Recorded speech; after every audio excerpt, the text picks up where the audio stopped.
Podmoth.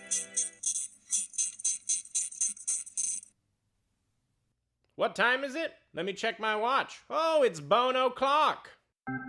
In olden days, a glimpse of femur was only for morbid dreamers, but you're not alone. Bring anything bones. Two goofy gals with deathly interest go on a skeleton inquest in your headphones. Anything bones. Hey Boneheads, it's Caitlin. I'm just dropping in to let you know that Sophie and I are taking a little belated Thanksgiving break this week, so we do not have a new episode. We are going to be back next week with a brand new ep. But for now, we thought that we would do a little feed takeover from one of our fellow podcasters on the Podmoth Network. So today we have for you an episode of Freaky Fridays podcast. This episode is called Scary Stories. It's from season 2, episode 4, and I think y'all are really going to like it. I laughed out loud by myself in the car, so I really hope you enjoy it. We'll see you next week, and bon voyage! Welcome to Freaky Fridays, part of the Podmoth Network, the podcast where we talk about all kinds of scary, spooky, freaky shit. I'm Michelle. And I'm Melissa. And tonight... Sorry. You want to steal my thunder? Here we go, being professional and super organized again. Tonight we're going to be talking about scary ghost stories. Yes. I mean, what else should we be talking about? It's spooky season. Halloween is coming up. I know. I'm excited, but I always get kind of sad as we get closer to Halloween because then I know it's almost over. Yeah, and I've been working so hard on this pumpkin arch, and then it's just going to be taken down in like a week. I know. I think you should still leave it up like through the first week in November. Oh, definitely. I'll milk that as much as I can after all the money and time I have spent on it. I would. Well, let's talk about some scary stories. I like scary stories. I always think of like people camping and like sitting by a fire and having s'mores. Although I'd want some wine with my s'mores. Yes. I'm telling scary stories. Doesn't that go together? I love a scary story, whether it's true or not. Me too. The ones that I found, they said they're true, but we don't really know. There wasn't, references back to anything. And people can make up stories, but if it's a good story, I'll listen. Yeah, I love it. Yeah, there's something about a good scary story that will like stick with me for years and years and years. It leaves you wondering, like, did that really happen? And, yeah. What's the explanation? Yeah, and are there really psychos out there? Yes, there is. Or ghosts. Aliens. Aliens. Always comes back to aliens. So, tell me a scary story. This first one that I picked out, it's titled The Little Hands. And that creeped me out for a lot of reasons. I love little hands. I know. I want some of those so bad. Tiny hands. And this story isn't about actual little hands. Well, I guess it is. It's more about children's hands. But That's creepy too. Anything to do with kids is always creepy. Yeah. I just can't get those tiny hands out of my mind right now, though. I know. See, it sticks with you. So this story is going to stick with you. Yeah, so it's titled The Little Hands, and it goes something like this. I've never lived in a haunted house. It goes a little something like that. Are you going to wrap it? I might. Just be on the watch. You are on your stage, yeah. I am on my stage. I've never lived in a haunted house, but my mother did as a teen. Other houses on her street had strange things going on. A few homes away from her lived a family, and one night the daughter went to bed with a bad headache. The next day, she was dead. She passed away from an aneurysm in her sleep. Oh. I know, I'm sorry to hear that. After the funeral, the family went away to get their minds off the tragedy, and the father asked my uncle, which was my mom's brother, to check on their pets because he was a practicing veterinarian at the time. My mom, who was only dating my dad at the time, went with him to check on their pets. My mother had heard there was a grand piano and she wanted to play it. After entering the house, my uncle and my father headed to the basement to see the animals. Now, this is what struck me as a little odd. Why are you keeping animals in the basement? That's a little weird to me. Yeah. I mean, basements in general, creepy. Yeah. And then, yeah, did they just throw them down there I don't because know. the person had an injury? Like, Yeah. they don't talk about it, and it kind of gives me the heebie-jeebies. Is there Like, why are a you dog door throwing down them there? down there? And Yeah. is that kind of cruel? Like, you're in the Yeah. basement. I don't know. I just thought that part was Is it a finished basement? Is there a doggy door out to the backyard? I don't know. What's I going wish on? that she would have I divulged need some more pictures. information about this basement, because I'm really starting to be bummed out about these poor animals in the basement. Anyhow, on to my story. We're going to say this one's not true. So they headed down to the basement to check out the animals, and my mother went to the piano, which was on the ground floor. She was playing it, and when she was sitting there, something brushed her ankles. She thought a cat must have come up from the basement and walked past her. She just kept playing, and she felt it again. She looked under the piano and didn't see anything. When she started playing again, she felt hands clasp her legs tightly. Oh my gosh. She dashed down to the basement, called the daughter's uncle and father, and waited for them. Back outside, my uncle could tell my mom was rattled and asked what was wrong.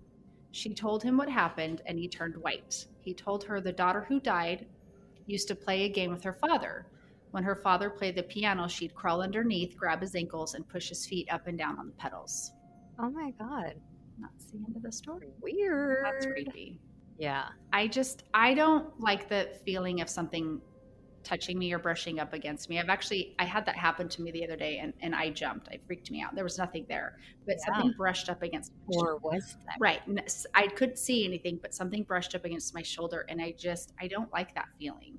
Yeah. And I, for one, believe that when people die in their homes, that they sort of stick around, and because it's their home, it's where they want to Absolutely. be. Especially a little girl. I mean, she was, just, I think, a little girl or a teenager when she died. So I don't know, that story. It creeps me out Sad. because the poor thing died in her sleep, but also she still kind of just floats around the house and is grabbing people's ankles when they're playing the piano. Grabbing people's ankles with their tiny hands. Yeah. That's the tiny hands, the little hands. Oh, that's kind of sweet. It is creepy, but sweet. Yes. So I have one for you. This is from Mr. Nightmare on YouTube, which has some great stories if you ever want to just throw on YouTube and listen. Mr. Nightmare. Okay. So he says that he gets these stories sent in from watchers. So somebody writes, I was home alone one weekend, house to myself. I was 14 at the time, just started high school, and my parents had just trusted me enough to leave me alone in the house. This was a Saturday night, and I was out with a couple of friends pretty late. When we all decided to call it a night, I walked home by myself. Halfway through my walk home, I noticed a car seemed to be following me, so I started to jog home. The car started flashing its lights. At this hour of the night, I could only assume potential danger. So I turned my jog into a full-fledged run. I ran all the way to my house and checked outside the windows. Moments later, the car from outside parked in front of the house and someone came out of the car. They ran up to my front door. I was panicking. The doorbell started to ring and they pounded on the door aggressively. A little stranger's vibe here. I suddenly felt like my life was being threatened. I ran to my room, which is on the lower level of the house by the backyard. I tried to get my parents on the phone, but they wouldn't answer. They were definitely asleep. For a 14-year-old boy, I was scared to death. Now the intense knocking moved to my window instead of the front door. I screamed at them to go away, and they yelled something back, but it was muffled. I left my room to hide in my parents' room and call the police. I made a phone call explaining that I was followed home and someone was trying to break into my house. The banging started at my parents' bedroom window now, as if they somehow knew which room I was going to every time. I screamed, "Go away," and the 911 dispatcher told me not to do that and to keep quiet and stay hidden. But the person banging on the glass started yelling through the closed window, but now I could hear more clearly. He was saying that there was a person in my house, and then he yelled, "Someone followed me home and might be inside my house."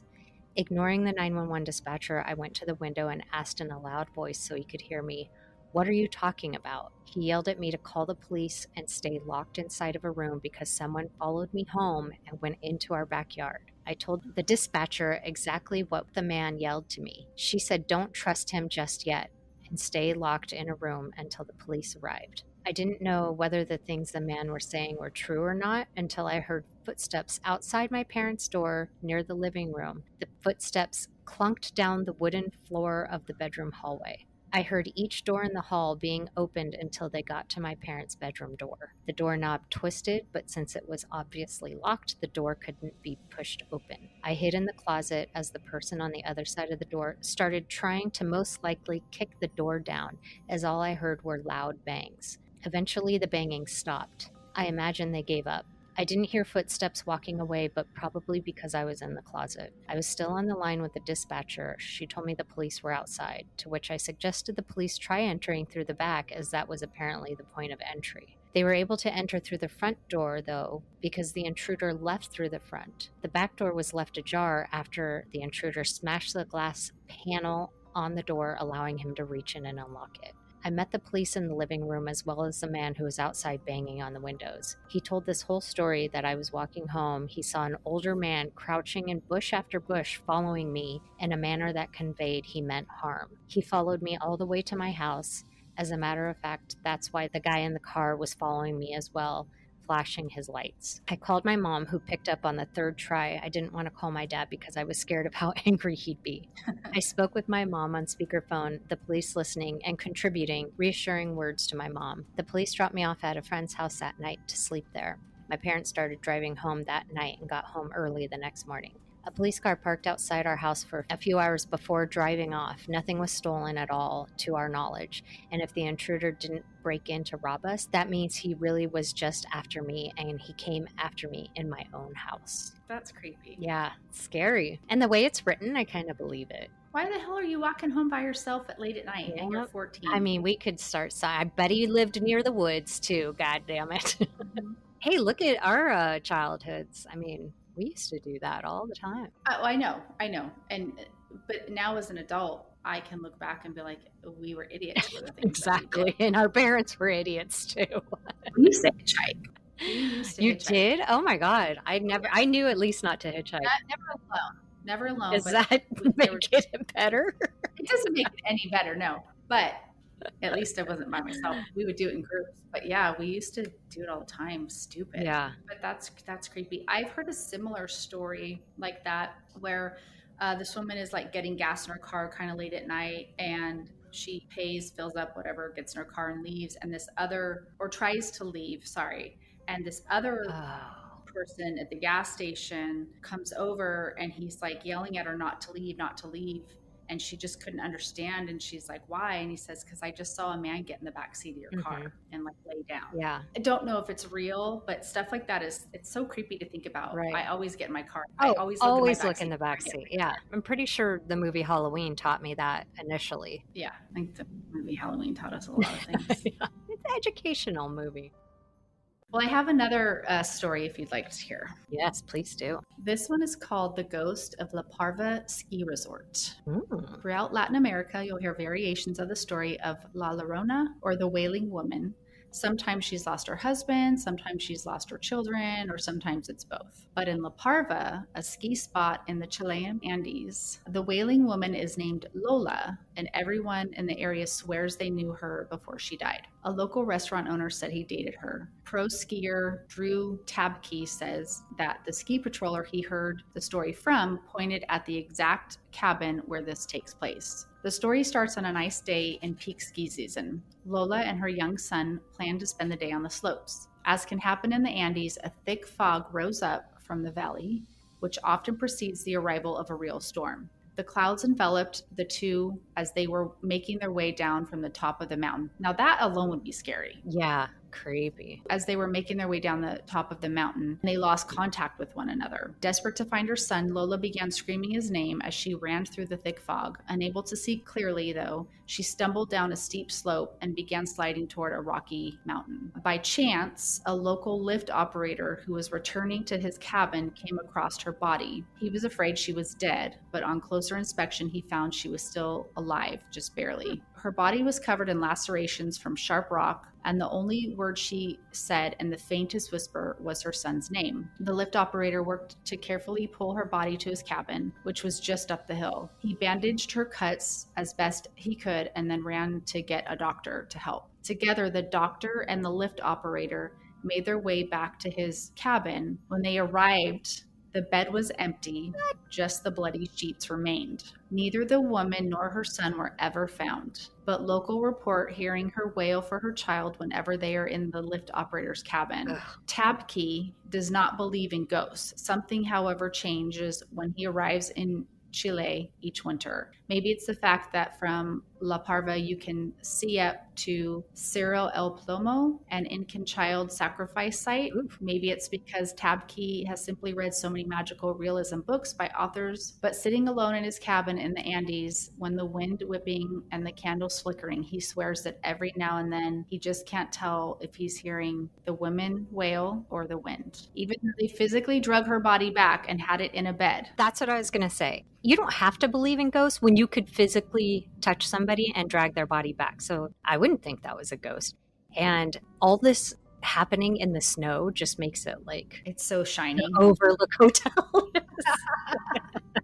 Oh, man. But to come back and just see the bloody sheets, like you have physical evidence to people Yeah. like, look, she was There you here. go. I helped her. She was here. And now she's gone. I always find it creepy when you hear stories where they say that they can hear people like crying out, or like how they say like they can hear her wailing her son's name. Like that just makes me feel so sad. Yeah. Are they lost in limbo? They're- like Yeah, listening, they're like, stuck in purgatory. They're still trying to get closure and move on. mhm. It's Aw. creepy. So maybe it was real, and then she went back out looking for her son, and they both perished. And now he really is hearing ghosts. He believes now. He believes. He believes. Okay, I have a lighthearted one for you. Okay. This one's from Redditor YB Lovat. They say, when I was around 16, my rapidly growing family finally moved from the house I had spent my entire life in. As you would expect, we spent a lot of time fondly remembering things we used to do in the house as we were packing everything up. At some point, I decided to go into the downstairs closet with a flashlight and read, something I used to do when I was younger to get some peace and quiet. Sounds like he's copping out on some packing duties. Mm-hmm. Now, this is one of those deep closets that goes under the stairs. No, fucking thank you. It went back around 8 feet and then had a left turn into a very low, maybe 3-foot high space. This space was largely occupied by a mountain of old blankets and stuffed animals. Of course, this is the most fluffy spot to sit and read. I guess when you're a kid, it sounds like a cozy little nook. I guess so. It's like a fort or a hideout or whatever. Well, so he's around 16, so he might be a little too big for this space now. About an hour in, I shift a little to get comfortable, and I hear a low, slow, warped, hoarse voice say, "You always make me happy." I hope I did that justice. I flipped my shit, hit my head on the low ceiling, and practically broke the door getting out. After hyperventilating and explaining to my family why there was no color left in my face, I went back to see what it was. It was just my little stuffed bear from when I was 3 or 4 years old that I happened to lean on just right and press his belly. When I pressed his stomach again, though, nothing. This poor bear I hadn't played with since I was a toddler used the last of its power in its dying breath to tell me I made it happy. Aww. You make me happy too, little bear, when you're not making me piss myself.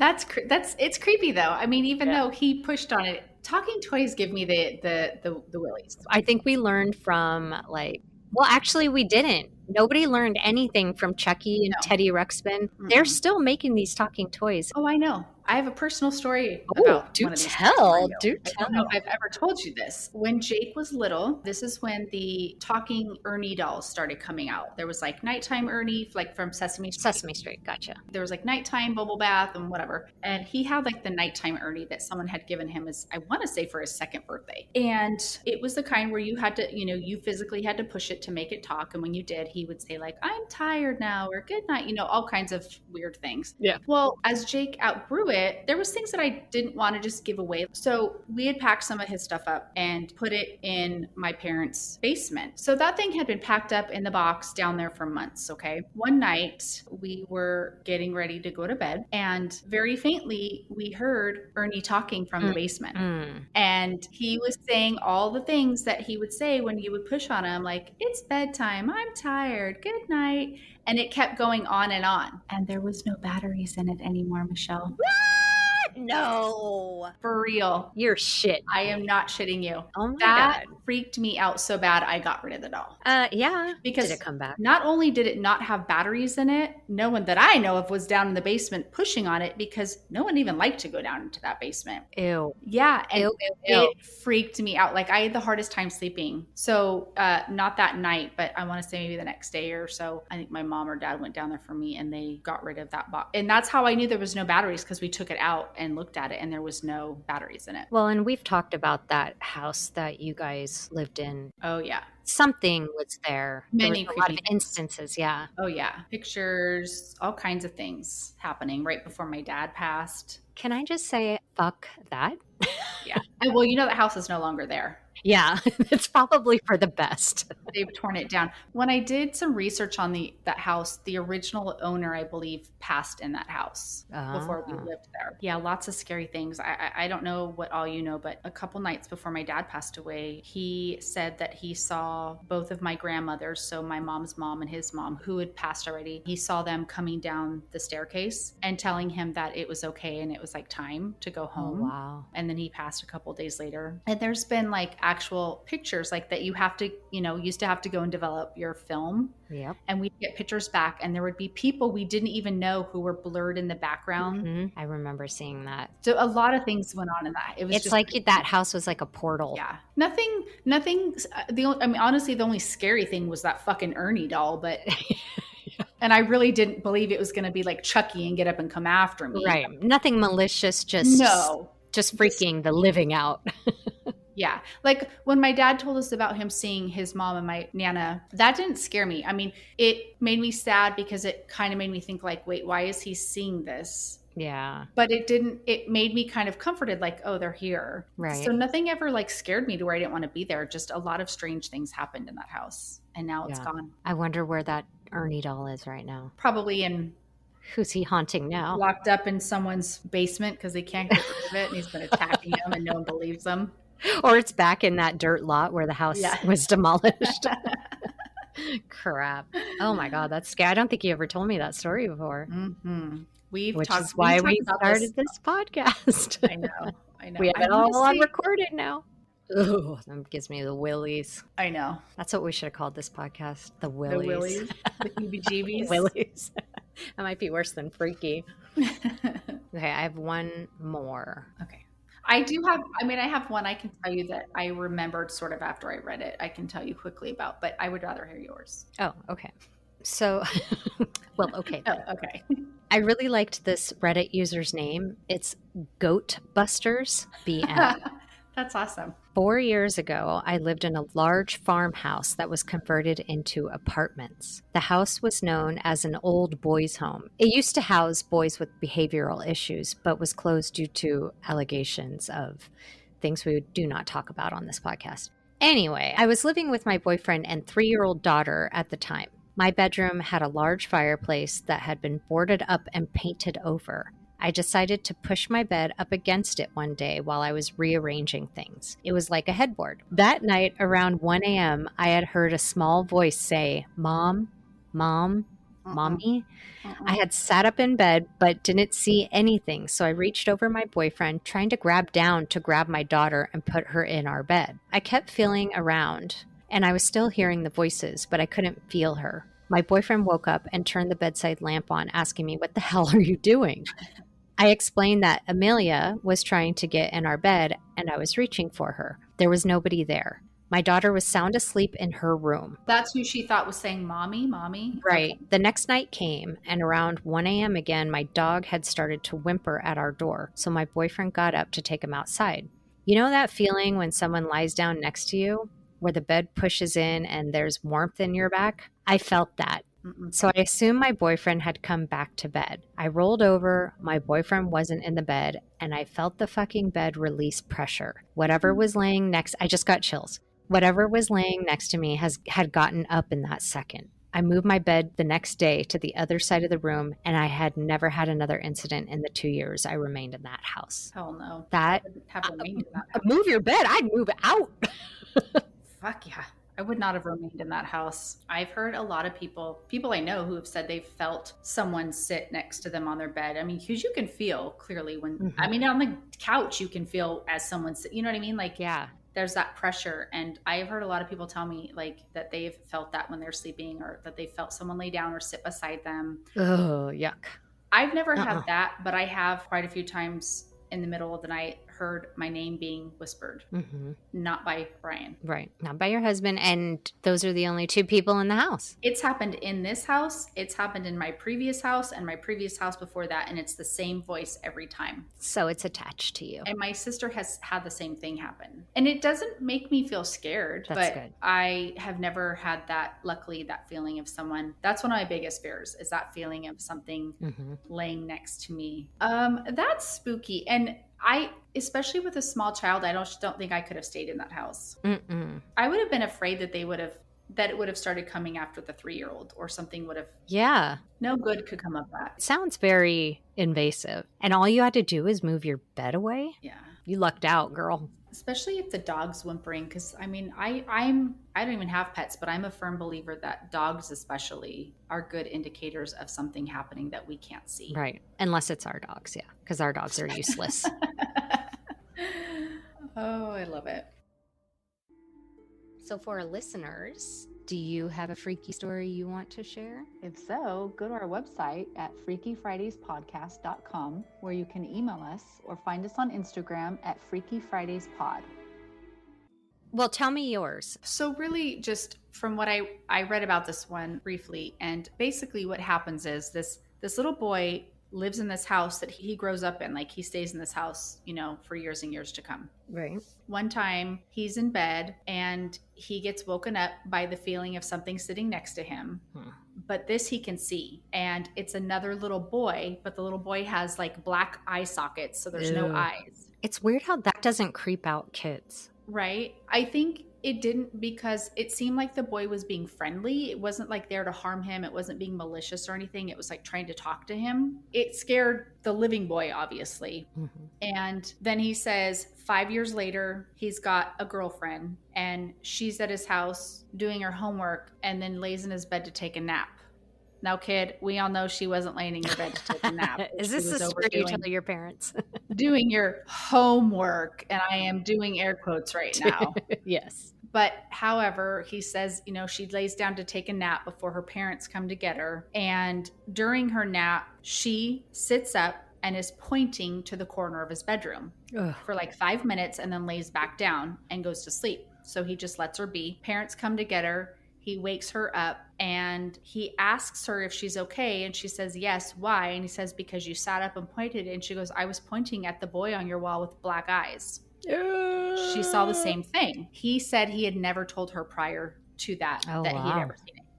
Now, 5 years later, he and that girlfriend are still together, and they have a child, and they are still living at his parents' house in that same bedroom, him, his girlfriend, and their baby, I think she's 2 at the time. He says every night at the same time, their daughter stands up in her crib and starts talking. She's not crying. She's not like fussy, but she's like giggling and talking and points and all this kind of stuff. And eventually what they get out of her, now she's supposedly 2 or 3 years old, so you can't get too much. But from what they gather from what she's telling them is that she's talking to a boy that's in her crib.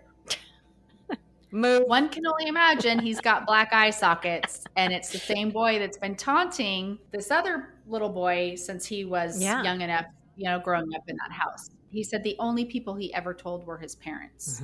So nobody knew. So to me, that feels real when someone else points at it, and then you have, because I'm also, again, a firm believer that not only animals, but babies and toddlers can see things that we can't, and that it's a good indication that it's a true ghost story to me. Right. Time to do some research on that house. To me, that feels scary. When it's anything with kids and ghost stories is scary to me. Yes. I love kids, but they freak me out sometimes. Because creepy little fuckers. I feel like they know things and they see things. They're so open and innocent, and then they can bring things in that you're like, no, I don't want to see that. Yeah. I don't want to hear that. For them to say that he wasn't mean or malicious, but he had those black eyes, like I can totally picture what they're talking about. And It's been in that's just every scary creepy. movie we've ever seen. Yeah, The That is Grudge. creepy to me. I don't like that. How come they can't come to them like with flowers and makeup Yeah. and full sets of eyes? Yeah. Is that so hard? Yeah. Can we slap a little foundation on them? I mean, A little contouring. right? Maybe some sunglasses. Yeah. To see that. Yeah. Any ghosts listening to this podcast, please. I can give you some tips if you want. Yes. Oh, I love me a good ghost story. I love good ghost stories. It's hard to sift through them, but There's so many. yeah, there's never a lack of ghost stories. It's just sometimes there's a lack of good ones. Yeah. And you know what? The first one I talked about the little girl, I think the reason I liked that one so much, even though it was kind of short and sweet, is because it reminded me of the movie Sixth Sense Yes. with Misha Barton. She was the little girl in that's hiding in her room under the Right. bed and in the TV. And that's that. I think when I read that story, that's what kept kind of playing in my mind. And I love that movie. Yes, I do love that movie. I do not love things grabbing my ankles because I think we've Oh. talked about before jumping off of the bed to not have something that's underneath your bed grab your Right. ankles. Duh. I mean, doesn't everybody do that? That's why I like that, because it had the little kid, the ankle grabbing, which happens in that movie quite a bit. And that just kept sticking with me. And I was like, oh, I got to do this one. Tiny hands. In tiny hands. I don't want to be touched by anybody. Yeah. No. Well, it's not a body. It's a nobody. Mm-hmm. Good times. Well, just a few little ghost stories to keep your October going. Mm-hmm. I hope you are enjoying the month and doing all kinds of spooky things. Yes. Haunted houses. I went to a haunted house You did? at the pumpkin patch. They had a haunted house. I was not happy about it. And people laugh at me and they say, but you Mhm. love scary things. You love scary movies. Yes.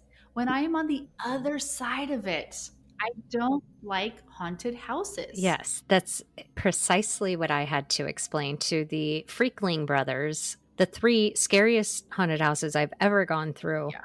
Once because I was begged and forced, not forced, but I was begged to go through, and it's our friend that puts them on. So yeah, okay, let's go through. And I just, nope, won't do it again. And people are like, why won't you go through, just like you, why won't you go through the haunted houses? Because they could touch me or something could slip and I could get stabbed. I don't know. I just don't like them jumping out in my face. I will watch a movie. I will read. I'd probably go into the woods rather than going to a haunted house. Haunted Me house. too. Mhm.